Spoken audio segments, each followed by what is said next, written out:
ஸ்டாலின் அரசின் சர்வாதிகார போக்கை கண்டிக்கும் விதமாக அதிமுக சட்டமன்ற உறுப்பினர்கள் இரண்டாவது நாளாக கருப்பு சட்டை அணிந்து சட்டப்பேரவைக்கு வருகை. எதிர்க்கட்சித் தலைவர் எடப்பாடி கே பழனிசாமி தலைமையில் கருப்பு சட்டை அணிந்தபடி சட்டப்பேரவைக்கு வருகை.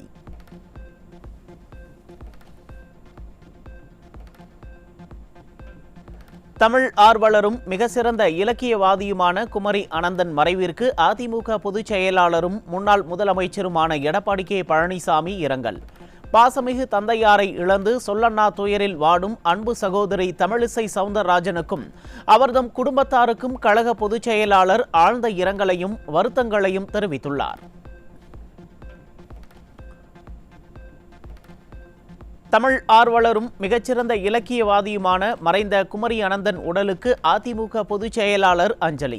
மறைந்த குமரி அனந்தன் மிகவும் எளிமையானவர், எளிமையானவர்களோடு பழகக்கூடியவர் என கழக பொதுச் செயலாளர் புகழாரம்.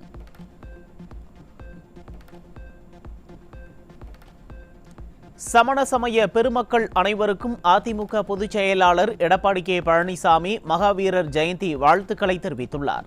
பகவான் மகாவீரர் அவர்கள் இளமையிலேயே தனது சுக வாழ்க்கையை துறந்து இயற்கை சக்திகளோடு தமது வாழ்க்கை நெறிமுறைகளை இணைத்து பற்றற்ற நிலையை கடைபிடித்து வாழ்ந்தவர் என புகழாரம் சூட்டியுள்ளார்.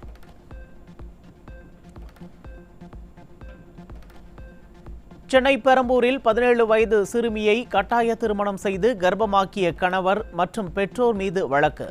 தலைநகர் சென்னையிலேயே குழந்தை திருமணங்கள் நடைபெறும் அளவிற்கு திராவிட மாடல் ஆட்சியில் தமிழகம் பின்னடைவை சந்தித்திருப்பதாக மக்கள் வேதனை.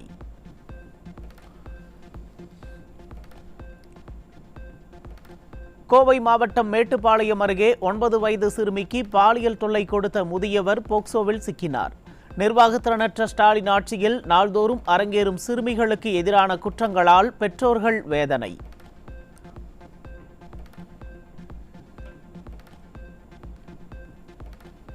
சென்னை அண்ணாநகர் டவர் பூங்கா அருகே ஆண் நண்பருடன் நடைபயிற்சி சென்ற இளம்பெண்ணுக்கு பாலியல் தொல்லை.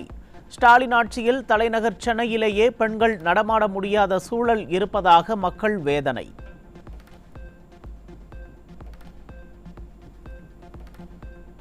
திருவள்ளூர் மாவட்டம் செங்குன்றத்தில் வீட்டில் தனியாக இருந்த 75 வயது மூதாட்டியை மிரட்டி பாலியல் வன்கொடுமை நடந்த கொடூரம். எதிர்க்கட்சித் தலைவர் சொல்வது போல திமுக ஆட்சியில் சிறுமிகள் முதல் மூதாட்டிகள் வரை யாருக்கும் பாதுகாப்பு இல்லை என பெண்கள் வேதனை.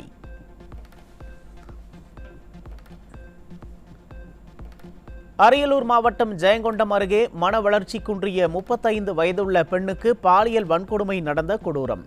ஸ்டாலின் ஆட்சியில் பெண்களுக்கு பாதுகாப்பே இல்லை என்கின்ற சூழல் உருவாகியுள்ளது.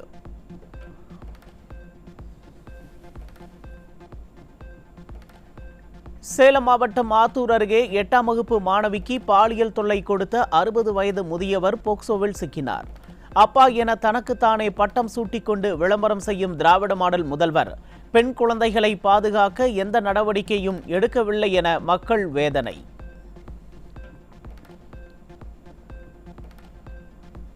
தருமபுரி மாவட்டம் பாலக்கோட்டில் கை கால்கள் கட்டப்பட்ட நிலையில் குமார் என்பவர் கொலை செய்யப்பட்டு கிடந்ததால் அதிர்ச்சி. அமைதி பூங்காவாக இருந்த தமிழகம் ஸ்டாலின் ஆட்சியில் கொலை கொள்ளை என அமைதி இழந்து தவிப்பதாக மக்கள் விமர்சனம்.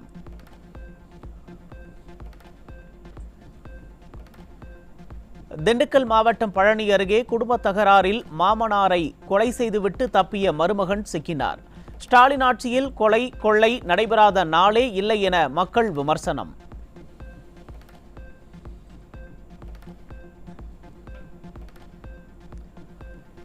சென்னை தண்டையார்பேட்டையில் குட்கா விற்பனை தொடர்பான தகராறில் மீனவர் முருகன் என்பவர் அடித்து கொலை செய்யப்பட்டதால் பரபரப்பு. சட்டம் ஒழுங்கு சந்தி சிரிக்கும் இந்த ஸ்டாலின் ஆட்சியில் யாருக்கும் பாதுகாப்பு இல்லை என மக்கள் வேதனை.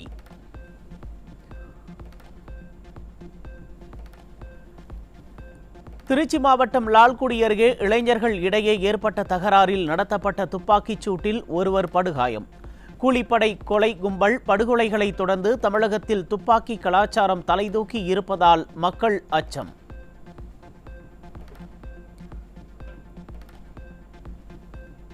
கடலூர் மாவட்டம் நெய்வேலி NLC முதலாவது சுரங்கத்தில் சடலமாக கிடந்த பெண். திமுக ஆட்சியில் பெண்களுக்கு எதிரான குற்றச்சம்பவங்கள் தொடர்ந்து அதிகரித்து வருவதாக மக்கள் குற்றச்சாட்டு.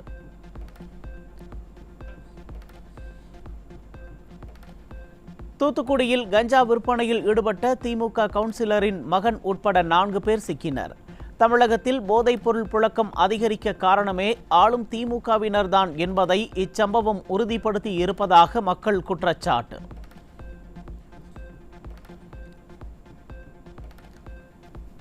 சென்னை விமான நிலையத்தில் துபாய் மற்றும் தாய்லாந்து நாட்டில் இருந்து கடத்தி வரப்பட்ட 9 கோடி ரூபாய் மதிப்புள்ள கொக்கைன் உள்ளிட்ட உயர்ரக போதைப் பொருட்கள் சிக்கியது.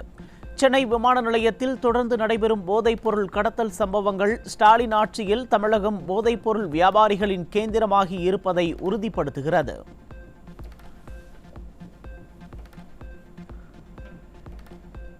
சென்னை மீனம்பாக்கத்தில் ஹெராயின் போதைப்பொருள் விற்பனையில் ஈடுபட்ட வடமாநில இளைஞர் சிக்கினார்.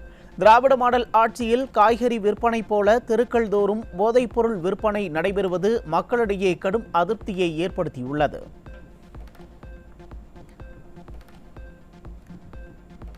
சென்னை விரைவு நீதிமன்றத்தில் ஆஜர்படுத்திவிட்டு புழல் சிறைக்கு அழைத்துச் செல்லப்பட்ட கைதியிடம் கஞ்சா சிக்கியது. நீதிமன்றம் சென்றுவிட்டு சிறைக்கு செல்லும் வழியில் எளிதாக கஞ்சா கிடைக்கும் அளவிற்கு தமிழகம் சீரழிந்திருப்பதாக மக்கள் வேதனை.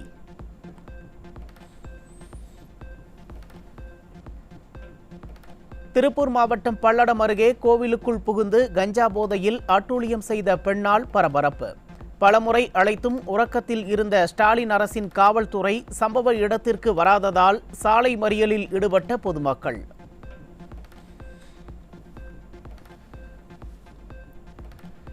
திருச்சி மாவட்டம் துவரங்குறிச்சி அருகே வயதான தம்பதியினரை கட்டி போட்டு 21 சவரன் நகைகள் கொள்ளையடிக்கப்பட்ட சம்பவத்தால் பரபரப்பு.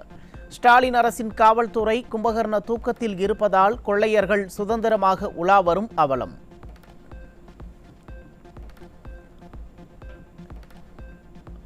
சட்டப்பேரவையில் யார் ஆளும் கட்சி என்பதையே மறந்து அதிமுக தான் ஆளும் கட்சி என உளறிவிட்டு பதற்றத்தில் உளறியதாக கூறிய திராவிட மாடல் முதல்வர். மன்னிக்கவும், ஆளுங்கட்சியான அதிமுக தவிர்த்து மன்னிக்கவும் ஆளுங்கட்சியான அதிமுக தவிர்த்து மன்னிக்கவும் ஆளுங்கட்சியான அதிமுக தவிர்த்து கட்சியான மன்னிக்கிறேன் எதிர்கட்சியான பதட்டத்தில் இருக்கிறேன் நான். எதிர்க்கட்சி தலைவர் எழுப்பும் கேள்விகளுக்கு பதில் சொல்ல முடியாமல் முதல்வர் இப்படித்தான் பதற்றத்தில் உளறிக் கொண்டிருக்கிறாரா? அதனால்தான் தொடர்ந்து நேரலை துண்டிக்கப்படுகிறதா என மக்கள் கேள்வி.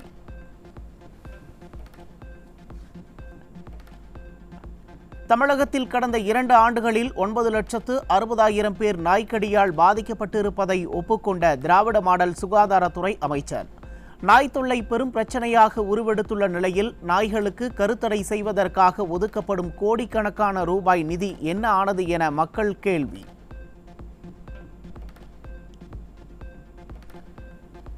சொப்பனத்தில் கண்ட அரிசி சோற்றுக்கு உதவாது என்பதை நிரூபிக்கும் வகையில் ஆட்சி முடியும் நேரத்தில் பல்வேறு வெற்று அறிவிப்புகளை வெளியிடும் திராவிட மாடல் அரசு. திமுக ஆட்சிக்கு 9 மாதங்கள் மட்டுமே உயிருள்ள நிலையில் டெல்டா மாவட்டங்களில் 399 கோடி ரூபாய் செலவில் 20 நெல் சேமிப்பு கூடங்களை கட்ட இருப்பதாக வெற்று அறிவிப்பை வெளியிட்டுள்ளது.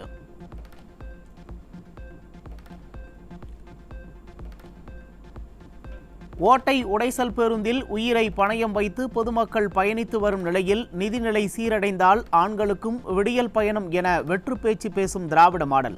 பெண்கள் விடியல் பயணமே ஒரு தோல்வி திட்டம் என சாடும் மக்கள் நிதிநிலையை காரணம் காட்டி புதிய பேருந்துகளை வாங்காமல் ஏமாற்றி வரும் ஸ்டாலின் அரசுக்கு பாடம் புகட்டுவோம் என ஆவேசம்.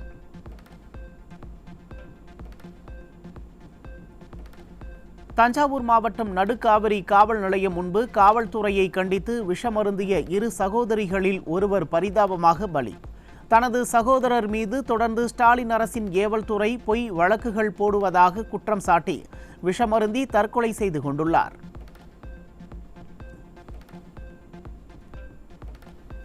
ஜெய்பீம் படம் பார்த்து அழுது புலம்பிய திராவிட மாடல் முதல்வர் தஞ்சாவூர் இளம்பெண்ணின் மரணத்திற்கு என்ன பதில் சொல்லப் போகிறார்? காவல்துறை மீது தொடர்ந்து முன்வைக்கப்படும் குற்றச்சாட்டுகளுக்கு இந்த முறை பதில் சொல்லியே தீர வேண்டும் என பொதுமக்கள் ஆவேசம்.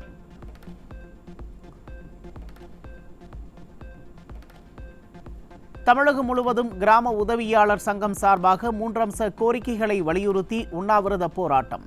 ஸ்டாலின் அரசு கொடுத்த வாக்குறுதியை நிறைவேற்ற வேண்டும் என கிராம உதவியாளர்கள் முழக்கம்.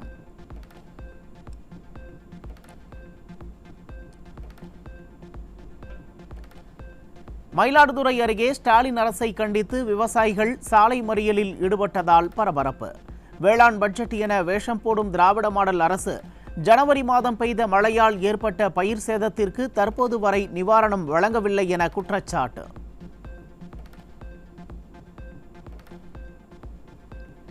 தஞ்சாவூர் அருகே விவசாயியை வெட்டி கொலை செய்த கும்பலை கைது செய்ய வலியுறுத்தல். பாப்பநாடு காவல் நிலையம் முன்பு பந்தலிட்டு பாடை கட்டி குற்றவாளிகளை விரைவாக கைது செய்ய கோரி உறவினர்கள் போராட்டம்.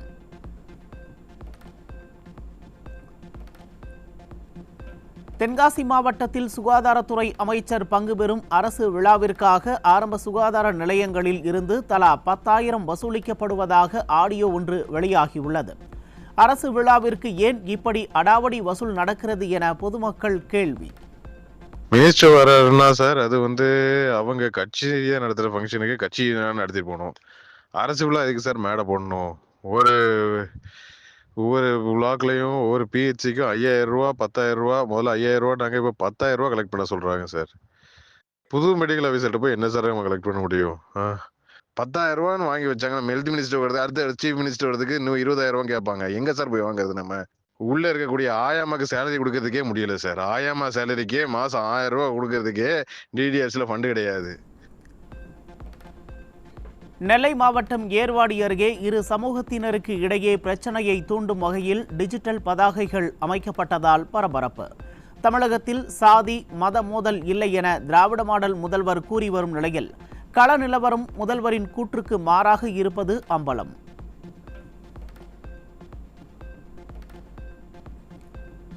திருநெல்வேலி மாவட்டத்தில் கர்ப்பிணிகளுக்கு வழங்கப்படும் ஊட்டச்சத்து பெட்டகத்தில் காலாவதியான பொருட்கள் இருந்ததால் கர்ப்பிணி பெண்கள் அதிர்ச்சி. கர்ப்பிணி பெண்களுக்கு கொடுக்கும் ஊட்டச்சத்து பெட்டகத்தில் கூட ஊழல் செய்யும் இந்த திராவிட மாடல் அரசு அதற்கான பலனை அனுபவிக்கும் என பொதுமக்கள் சாடல்.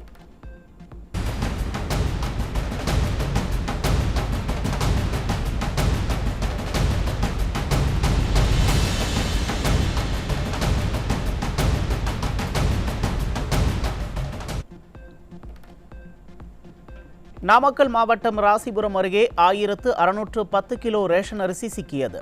நிர்வாகத்திறனற்ற ஸ்டாலின் ஆட்சியில் ரேஷன் பொருள் கடத்தல் சம்பவம் அதிகரித்திருப்பதாகவும் ஏழை மக்கள் உண்ணும் உணவில் கூட ஊழல் நடப்பதாகவும் மக்கள் வேதனை.